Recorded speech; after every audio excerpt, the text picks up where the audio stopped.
नमस्कार, Haribhoomi news bulletin में आपका स्वागत है। आइए अब नजर डालते हैं आज की प्रमुख खबरों पर। भारत यूएई के बीच एलपीजी डील, फाइटर जेट्स के साए में पहुंचे पीएम मोदी, खाड़ी देशों से की 5 बड़ी ऐतिहासिक संधियां। मानसून केरलम में 26 मई को 5 दिन पहले देगा दस्तक, भीषण गर्मी की चपेट में देश के कई शहर।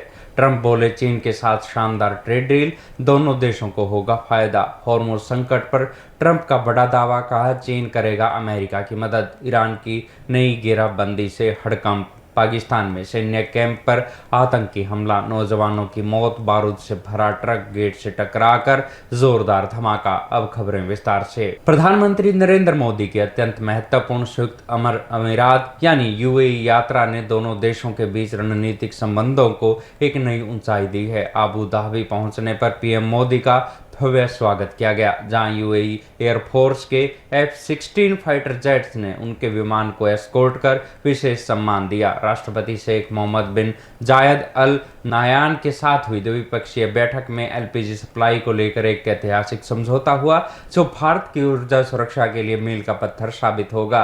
इसके अलावा रणनीतिक पेट्रोलियम रिजर्व, रक्षा सहयोग और बुनियादी ढांचे में $5 अरब के निवेश सहित कुल 5 प्रमुख समझौतों पर मोहर लगी। पश्चिम एशिया के तनावपूर्ण हालातों के बीच पीएम मोदी ने यूएई को अपना दूसरा घर बताते हुए साफ किया कि भारत हर परिस्थिति में अपने इस मित्र के साथ मजबूती से खड़ा है। ये यात्रा भारत यूएई की गहरी दोस्ती और साझा भविष्य के संकल्प को दर्शाती है। देश के कई हिस्सों में भीषण लू का प्रकोप जारी है, जहां राजस्थान का फलोदी और महाराष्ट्र के कई शहर 45 डिग्री से अधिक तापमान के साथ तप रहे हैं। इस तपिश के बीच सुकून भरी खबर यह है कि मानसून इस बार अपने निर्धारित समय से 5 दिन पहले यानी 26 मई को केरल तट पर पहुंच सकता है। निजी मौसम एजेंसी के अनुमान के अनुसार मानसून सामान्य से 6% कम रह सकता है।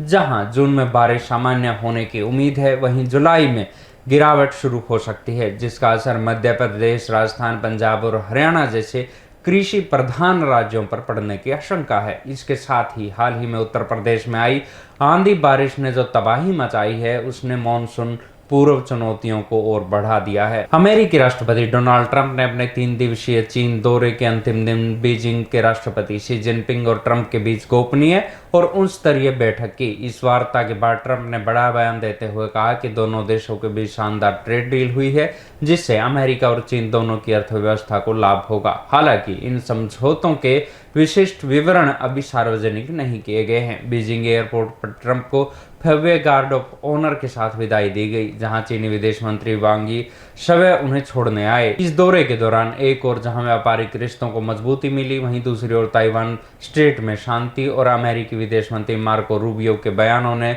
रणनीतिक हलचल भी पैदा कर दी है। 15 मई को समाप्त हुई ये यात्रा वैश्विक राजनीति और बाजार के लिए अत्यंत महत्वपूर्ण मानी जा रही है। पश्चिम एशिया में जारी तनाव के बीच हॉर्मुज स्ट्रेट वैश्विक राजनीति और अर्थव्यवस्था का केंद्र बन गया है। अमेरिकी राष्ट्रपति डोनाल्ड ट्रंप ने एक बड़ा दावा करते हुए कहा कि चीनी राष्ट्रपति शी जिनपिंग ने इस महत्वपूर्ण समुद्री मार्ग को खुला रखने में सहयोग की पेशकश की है। ट्रंप के अनुसार चीन अपनी ऊर्जा जरूरतों के लिए ईरानी तेल पर निर्भर है, इसलिए वो अमेरिका और ईरान के बीच मध्यस्थता या समझौते का इच्छुक है। दूसरी ओर ईरान ने इस क्षेत्र में अपनी पकड़ और मजबूत कर ली है। तेहरान ने हॉर्मुज से गुजरने वाले जहाजों के लिए नए और कड़े प्रोटोकॉल जारी किए हैं, जिसके तहत अब जहाजों को ईरानी निगरानी और मंजूरी अनिवार्य हो गई। पिछले 24 घंटों में तनाव और बढ़ गया है, जहां गुजरात का एक मालवाहक जहाज हमले का शिकार होकर डूब गया। वहीं ईरान ने ब्रिक्स देशों से एकजुट होकर अमेरिका और इजराइल की निंदा करने की अपील की है। 15 मई की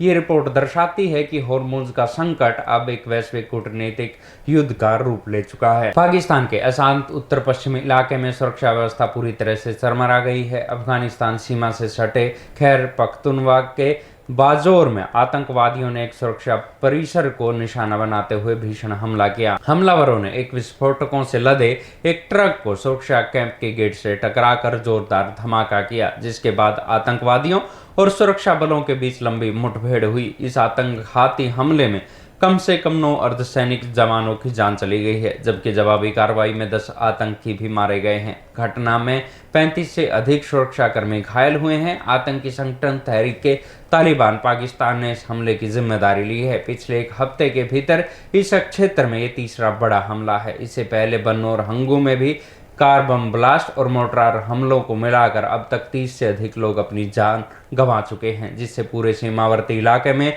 युद्ध जैसे हालात बने हुए हैं। ऐसी ही खबरों से जुड़े रहने के लिए देखते रहिए हरिभूमि टीवी। और अधिक खबरों को विस्तार से जानना है तो हरिभूमि अखबार पढ़ें या हरिभूमि की वेबसाइट पर जाएं।